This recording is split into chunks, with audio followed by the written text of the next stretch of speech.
सही प्यारे विद्यार्थियों को मेरा नमस्कार। और कैसे हो आप लोग? उम्मीद है बढ़िया होगे। और जैसा कि भाई आप लोगों के लिए लेकर आया हूं कुछ महत्वपूर्ण टॉपिक जो बोर्ड एग्जाम में सीधा आप लोगों को देखने को मिलेंगे। हम लोगों का जो मिशन है वो 40 दिन का स्टार्ट हो रहा है आज से, और जितनी भी महत्वपूर्ण डेरिवेशन होंगी, उनके व्यंजक होंगे, उन सभी को हम आपके सामने लेकर आएंगे। ठीक है, और इसके साथ साथ आप लोगों को कराएंगे महत्वपूर्ण न्यूमेरिकल्स। तो आज हम लोग प्रकाश की जो चैप्टर है उससे संबंधित कुछ महत्वपूर्ण टॉपिकों का अध्ययन करेंगे छोटे छोटे पार्ट्स के अंदर। जैसे आप लोगों को एक पार्ट के अंदर मिलेगा प्रिज्म के अपवर्तनांक का सूत्र, दूसरा बेटा पार्ट होगा वो अलग से बनाया जाएगा, उसके अंदर आप लोगों को मिलेगा लेंस का सूत्र उत्तल के द्वारा और अवतल के द्वारा, तीसरा आपसे बेटा जो कराया जाएगा अगले लेक्चर में वो दर्पण का सूत्र। तो छोटी छोटी वीडियो को हम आप लोगों के सामने लेकर आएंगे ताकि आप जल्द से जल्द इसको कंप्लीट कर सकें। चलिए, तो हम लोग आगाज कर रहे हैं भाई बोर्ड एग्जाम के उस 3 नंबर के प्रश्न का जो कहीं ना कहीं पेपर में पूछा जाता है। और क्या है हेडिंग? वो हमारी हेडिंग है हमारी प्रिज्म के अपवर्तनांक का सूत्र। सबसे पहले भाई आप लोगों को पता होना चाहिए कि इस प्रिज्म के अपवर्तनांक का सूत्र क्या है। तो भाई प्रिज्म के अपवर्तनांक का सूत्र n बराबर होता है sine delta m plus a y2 वटे साइन a/2। यह होता है भाई हमारा किसका फॉर्मूला?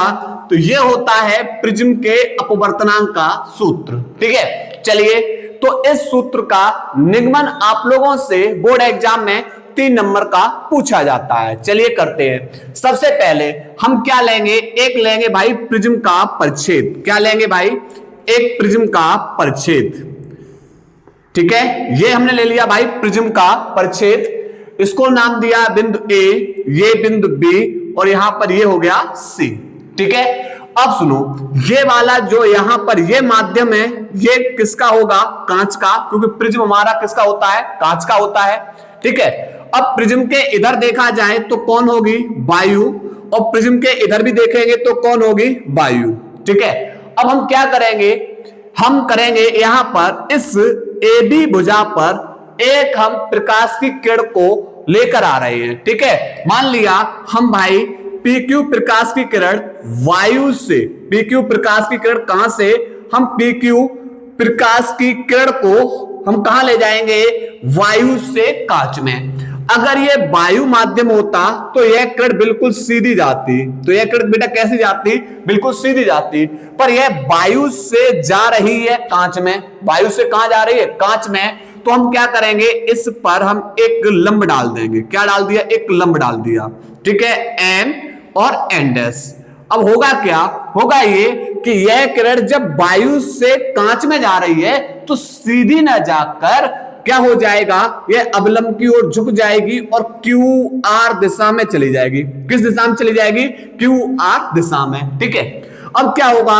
अब यह किरण पहले वायु से कांच में गई, अब कांच से कहां जाएगी? वायु में। कांच से कहां जाएगी? वायु में। तो फिर से हम भाई क्या कर रहे हैं? इस पे लंब डाल दे रहे हैं। फिर से क्या कर रहे हैं? इस पे लंब डाल दे रहे हैं। ठीक है, तो यहां पर कंडीशन आप लोग क्या देखने को मिलने वाली है कि जब प्रकाश की किरण कांच से वायु में जाएगी तो वह सीधी ना जाकर इस अविलंब से कैसे होगी? दूर हटेगी और RS दिशा में चली जाएगी। ठीक है, अब सुनो, यह हमारी आपतित किरण है जो सतह की ओर किरण जा रही है। ए बी सतह पर जो किरण जा रही आपतित किरण और यह अविलंब, तो इसके बीच जो बनने वाला कोण है इस कोण को बोलते हैं आपतन कोण। क्या बोलते हैं? आपतन कोण। ठीक है, जब ये आपतन कोण आई है तो ये हमारा अपवर्तन कोण क्या हो जाएगा? R। ठीक है, और यहां पर ये किरण हमारी कौन सी है भाई? ये किरण है हमारी निर्गत किरण। कौन सी किरण है भाई? निर्गत किरण। जब ये निर्गत किरण है तो ये हमारा कौन हो जाएगा? निर्गत कोण हो जाएगा। ठीक है, निर्गत कोण को ई से या आई डैश से प्रदर्शित कर लेंगे। तो हमने यहां पर बेटा किससे प्रदर्शित कर लिया? आई डैश से। अगर ये निर्गत कोण आई डैश है तो ये वाला कोण कौन सा हो जाएगा? तो आप बोलो सर ये आर डैश हो जाएगा। ठीक है, अब क्या करोगे, निर्गत किरण को ये जो आगे जा रही है इसको पीछे की ओर ले जाओ और आपतित किरण को आगे की ओर बढ़ा दो। तो आपको यहां पर बिंदु O पर, इस बिंदु O पर यहां एक कोण मिल जाएगा। इस कोण को बोलते हैं भाई क्या? विचलन कोण। क्या बोलेंगे भाई इसको? विचलन कोण। और विचलन कोण को हम किससे लिखते हैं? डेल्टा से। ठीक है, और ये हमारा कौन हो जाएगा? ये हमारा हो जाएगा प्रिज्म कोण। ये हमारा कौन हो जाएगा? प्रिज्म कोण। ठीक है, अच्छा एक बात बताओ, ये एंगल कितना होगा और ये एंगल कितना होगा? देखो, तो आप लोगों को पता है कि सम्मुख कोण आमने सामने के कोण कैसे होते हैं? बराबर। अगर ये आई है तो आप बोले सर ये भी आई होगा। बात क्लियर हो गई। लेकिन यहां पर देखो, ये देखो यहां पर ये वाला जो एंगल है ये एंगल है आर। तो टोटल आई है, आई में से आपको आर पता है, आई में से क्या पता आपको? आर। आपको ये निकालना, तो आप बोलो सर टोटल आई में से हटा दीजिए किसको? आर को। किसको हटा दीजिए? आर को। तो ये वाला कोण हो जाएगा आई माइनस के आर। इसी प्रकार ये वाला कोण हो जाएगा आई डैश माइनस के आर डैश। सबसे पहले आपको भाई ये चित्र को बनाना आना चाहिए। सबसे पहले आपको क्या आना चाहिए? इस चित्र को बनाने के लिए। ठीक है, चलिए अब समझते हैं। सबसे पहले क्या करना है? पहले हमें लेना है त्रिभुज ओ क्यू आर को। पहले किसको उठा लेना है? त्रिभुज ओ क्यू आर में। ठीक है, त्रिभुज ओ क्यू आर में। चलिए इस त्रिभुज को बाहर निकाल ले रहे हैं। त्रिभुज को क्या कर रहे हैं? बाहर निकाल रहे हैं। ये निकाल लिया त्रिभुज को बाहर। ठीक है, ये O है, ये Q है, ये R है। ये एंगल I डैश माइनस के R डैश है और ये एंगल हमारा कौन हो जाएगा? I माइनस के R। तो ध्यान रखना, और ये हमारा कौन है? डेल्टा। ठीक है, तो जब भी देखो ये डेल्टा है विचलन कोण, ये I माइनस R, ये I डैश माइनस के R डैश। ठीक है, कौन से त्रिभुज में? हमने पहले उठाया इस त्रिभुज को। ठीक है, तो आप लोग देखोगे जब भी त्रिभुज का आपको बाहरी कोण मिले, त्रिभुज का बाहरी कोण त्रिभुज के दो अंतः कोणों के योग के कैसा होता है? बराबर होता है। तो त्रिभुज का ये जो बहिष्कोण है त्रिभुज के दो अंतः कोणों के योग के कैसा होता है? बराबर होता है। तो हम यहां लिख दें त्रिभुज का बहिष्कोण, त्रिभुज का बहिष्कोण त्रिभुज के अंतः कोणों के, त्रिभुज के दो अंतः कोणों के, त्रिभुज के दो अंतः कोणों के योग के बराबर होता है। योग के बराबर होता है। ठीक है, अब कौन से दो अंतः कोण? तो जहां आपको एंगल दिखाई देगा, जहां आपको एंगल दिखाई देगा, कौन सा वाला? बहिष्कोण। तो उसके अंदर वाला ये आंतरिक कोण छोड़ के शेष जो दो कोण बचते हैं इनका योग। ठीक है, तो डेल्टा बराबर होगा किसके? I माइनस R, और दूसरा अंतः कोण है I डैश माइनस के R डैश, और इनके योग के समीकरण नंबर 1। समीकरण नंबर हमने क्या बना दिया भाई? 1 बना दिया। अब क्या करना है? अब यहां पर लिख रहे हैं भाई। ठीक है, यहां से अब लेंगे कौन? किसको लेंगे? चतुर्भुज। अब किसको लेंगे? चतुर्भुज। तो दूसरे नंबर बेटा हल किसको करेंगे? इसको, चतुर्भुज को। ठीक है, चतुर्भुज। अब चतुर्भुज कौन सा चतुर्भुज? A Q N dash R. A Q N dash R में। चलिए अब चतुर्भुज को पहले बाहर निकाल रहे हैं। देखो ये ए है तो ये ए, और ये कौन है? क्यू। तो ए और क्यू, ये ए हो गया, ये क्यू हो गया। उसके बाद क्यू के बाद कौन है? N dash. तो ये भाई रहा एन डैश। ठीक है, ये हमारा एन डैश। एन डैश से कौन है भाई? आर। तो ये हमारे रही भाई आर। ठीक है, और आर से भाई कौन है? फिर से ए। तो ये रहा हमारा ए। तो ये हमें मिल गया कौन? चतुर्भुज। ये हमें कौन मिल गया? चतुर्भुज। अच्छा, चतुर्भुज के अंदर कितने कोण हैं? तो आप बोलोगे सर चतुर्भुज के अंदर एक कोण ये रहा, दूसरा कोण, 3 कोण और चौथा। तो आप बोलोगे सर चतुर्भुज में जो चारों कोण होते हैं, इन चारों कोणों का योग 360 अंश होता है। तो हमने क्या लिखा, क्या बोला हमने भाई चतुर्भुज के चारों कोणों का योग, चतुर्भुज के चारों कोणों का योग कितना होता है, 360 अंश होता है। कितना होता है, 360 अंश होता है। अब चतुर्भुज के चार कोण कौन कौन से हैं, एक तो कोण ए हो गया, फिर दूसरा कोण कौन सा हो गया, कोण क्यू हो गया, कोण एन डैश हो गया और कोण आर हो गया। इन चारों का योग बराबर होगा भैया किसके, आप बोलो सर 360 अंश के। किसके बराबर होगा, 360 अंश के। ठीक है, अब मैं बात करूंगा जो हमारा कोण ए है, ये हमारा प्रिज्म कोण है यानी ए प्लस। अब कोण क्यू देखो यहां पर ये ए बी भुजा है, इस ए बी भुजा पे ये हमने लंब तो डाला था, ए बी भुजा पे क्या डाला, लंब। ठीक है, और ये हमारा कोण क्यू है, ये हमारा कोण क्या है, कोण हमारा क्यू है। ठीक है, अब जरा देखना बेटा ये एंगल कितना बना रहा है, ये इस भुजा पर ये क्या है, लंब है, तो ये एंगल हमें कितना मिल रहा है, 90 मिल रहा है। ठीक है, प्लस कोण एन डैश। अब मैं बात करूंगा आर की, तो इस एसी भुजा पे ये हमारी एसी भुजा है, इस पे यहां पर हमने एक लंब डाला है और यहां हमें मिला कोण आर, और कोण आर बेटा यहां पर देखिए ये कैसा है, भुजा पे ये लंब है, तो कोण आर ये कितना हो गया, 90 हो गया। कोण आर भी 90 हो गया, बराबर किसके हो जाएगा, 360 अंश के। यहां तक कहानी क्लियर। अच्छा देखो ये 90 प्लस का, ये भी 90 प्लस का, तो 90 प्लस 90 प्लस 180 हो जाएगा। तो a प्लस 180 प्लस कोण एन डैश बराबर कितना हो जाएगा, 360 अंश। अच्छा 180 इधर प्लस के हैं तो दूसरी ओर जाके किसके हो जाएंगे, माइनस के, तो a प्लस कोण एन डैश बराबर j 360, और ये 180 प्लस के जो दूसरी ओर जाके किसके हो जाएंगे, माइनस के, तो a प्लस कोण एन डैश बराबर 360 में से 180 गया तो बचेगा 180। ठीक है, अब इसको क्या करना है, इसको बना दीजिए समीकरण नंबर 2। इसको हमने क्या बना दिया, समीकरण नंबर 2। ठीक है, अब इसके बाद अब क्या करना है, अब हमें तीसरे कंडीशन को हल करना है।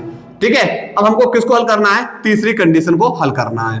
अब हम लेंगे इस वाले त्रिभुज को, तो पहले इसको हल किया, फिर दूसरो, फिर अब तीसरा बेटा कौन है, तीसरा लेंगे त्रिभुज क्यू एन डैश आर में, त्रिभुज क्यू एन डैश आर में।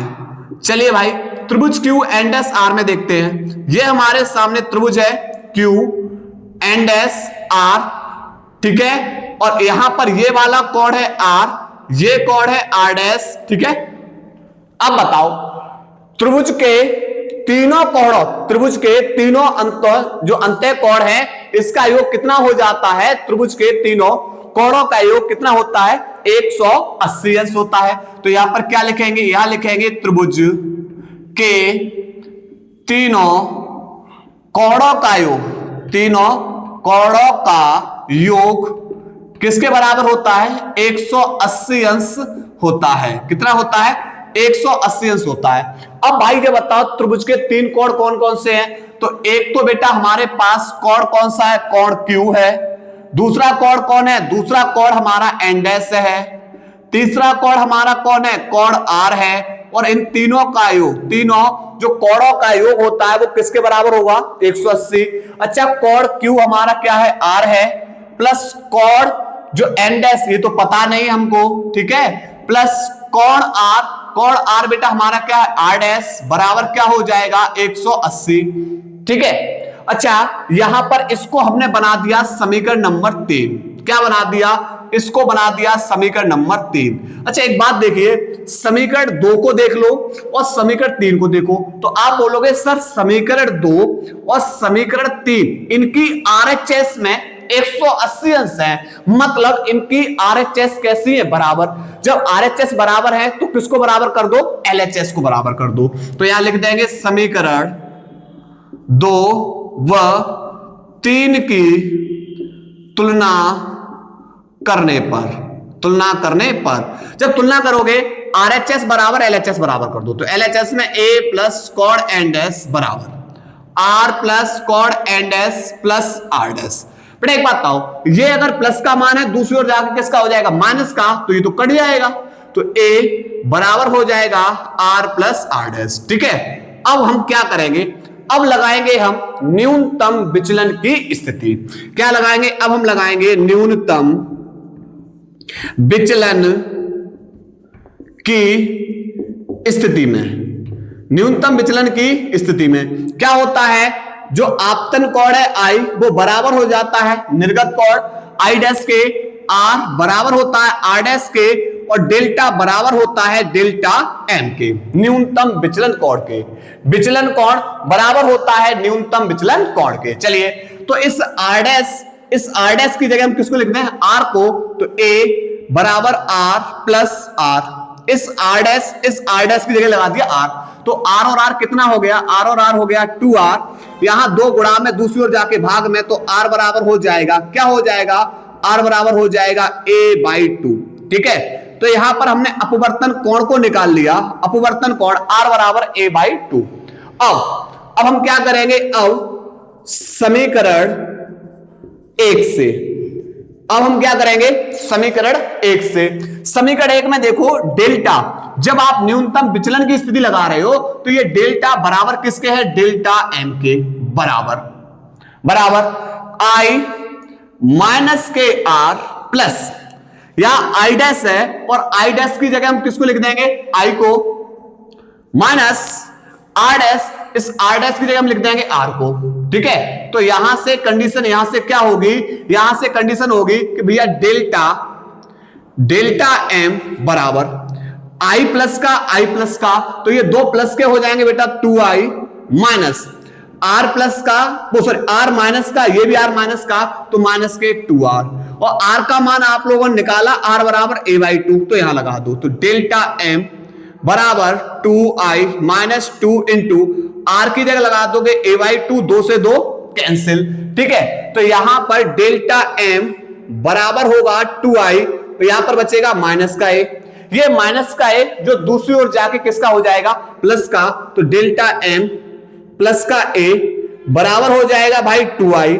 हमें आई का मान निकालना, दो ये गुणा में है दूसरी ओर जाके भाग में, तो यहां पर हो जाएगा डेल्टा एम प्लस ए y2 बराबर हो जाएगा आई के, और ये हमने आपतन कोण आई का मान निकाल दिया, आर का मान ये रहा, आई का मान ये रहा। ठीक है, अब इन आई और आर के मान हम लगा देंगे स्नेल के नियम में। पहले बेटा यहां तक का ले लीजिए स्क्रीनशॉट, उसके बाद इसके आगे हल करा रहा हूं, स्क्रीनशॉट ले लो यहां तक।